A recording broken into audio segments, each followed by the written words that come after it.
একটি রাত, যে রাতে পুরো মক্কা শহর ঘুমিয়েছিল, কিন্তু অন্ধকারের আড়ালে তৈরি হচ্ছিল ইতিহাসের সবচেয়ে ভয়ঙ্কর ষড়যন্ত্র। 1400 বছর আগে আরবের মরুভূমিতে মানুষ ডুবেছিল অন্যায় আর অন্ধকারে। চারদিকে ছিল মূর্তি পূজা, যুদ্ধ আর অত্যাচার। ঠিক তখনই আল্লাহ তাআলা পাঠালেন তার শেষ নবী হযরত মুহাম্মদ সাল্লাল্লাহু আলাইহি ওয়াসাল্লামকে, সত্যের আলো পৌঁছে দিতে পুরো মানবজাতির কাছে। কিন্তু কুরাইশ নেতারা ভয় পেয়ে গেল, কারণ তারা বুঝেছিল এই ইসলাম একদিন তাদের ক্ষমতা ধ্বংস করে দেবে। এক গভীর রাতে মক্কার সবচেয়ে শক্তিশালী নেতারা জড়ো হলো একটি অন্ধকার ঘরে, আর শুরু হলো এক ভয়ঙ্কর পরিকল্পনা। তাদের সিদ্ধান্ত ছিল নির্মম। আজ রাতেই হত্যা করা হবে মুহাম্মদ সাল্লাল্লাহু আলাইহি ওয়াসাল্লামকে। কিন্তু তারা জানত না আল্লাহর পরিকল্পনা সব পরিকল্পনার উপরে।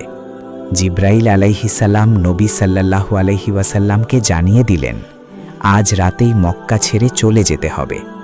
নবী সাল্লাল্লাহু আলাইহি ওয়াসাল্লাম ডেকে পাঠালেন হযরত আলী রাদিয়াল্লাহু আনহুকে এবং বললেন, আজ রাতে তুমি আমার বিছানায় শুয়ে থাকবে। বাইরে অপেক্ষা করছিল অসংখ্য হত্যাকারী, তবুও আলী রাদিয়াল্লাহু আনহুর চোখে ছিল না কোনো ভয়। রাত আরও গভীর হল। চারদিক থেকে ঘিরে ফেলা হলো নবী সাল্লাল্লাহু আলাইহি ওয়াসাল্লামের ঘর। আর ঠিক সেই মুহূর্তে নবী সাল্লাল্লাহু আলাইহি ওয়াসাল্লাম শান্তভাবে ঘর থেকে বেরিয়ে এলেন, কিন্তু কেউ তাকে দেখতে পেল না, কারণ আল্লাহ তাদের চোখ ঢেকে দিয়েছিলেন। তারপর শুরু হলো ইসলামের ইতিহাসের সবচেয়ে বিপজ্জনক যাত্রা, হিজরতের যাত্রা। চারদিকে বিশাল মরুভূমি, মৃত্যুর ভয়, আর পেছনে শত্রুদের ধাওয়া। কুরাইশ ঘোষণা দিল, যে মুহাম্মদ সাল্লাল্লাহু আলাইহি ওয়াসাল্লামকে ধরতে পারবে তাকে দেওয়া হবে বিশাল পুরস্কার। নবী সাল্লাল্লাহু আলাইহি ওয়াসাল্লাম এবং আবু বকর রাদিয়াল্লাহু আনহু আশ্রয় নিলেন সাউর গুহায়। শত্রুরা এতটাই কাছে চলে এসেছিল যে তাদের পায়ের শব্দও শোনা যাচ্ছিল। তখন নবী সাল্লাল্লাহু আলাইহি ওয়াসাল্লাম বললেন, ভয় পেও না, আল্লাহ আমাদের সাথে আছেন।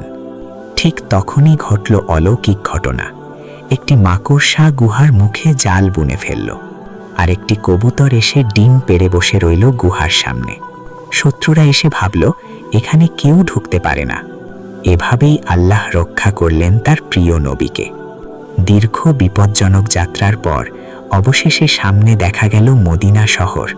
মানুষ আনন্দে কেঁদে ফেলল। চারদিকে ধ্বনি উঠল, তালা আল বাদরু আলাইনা। মদিনা হয়ে উঠল ইসলামের নতুন সূচনা। কিন্তু সামনে অপেক্ষা করছিল আরও বড় পরীক্ষা, বাদার, উহুদ, খন্দকের যুদ্ধ। একটি ছোট দল, অল্প কিছু মানুষ আর অটুট ঈমান বদলে দিয়েছিল পুরো পৃথিবী। আজও সেই ইতিহাস কোটি মানুষের হৃদয়ে জীবন্ত হয়ে আছে। ভিডিওটি ভালো লাগলে অবশ্যই লাইক দিন, আর এমন আরও ইসলামিক রিয়েল হিস্ট্রি ডকুমেন্টারি দেখতে চ্যানেলটি সাবস্ক্রাইব করুন। আসসালামু আলাইকুম।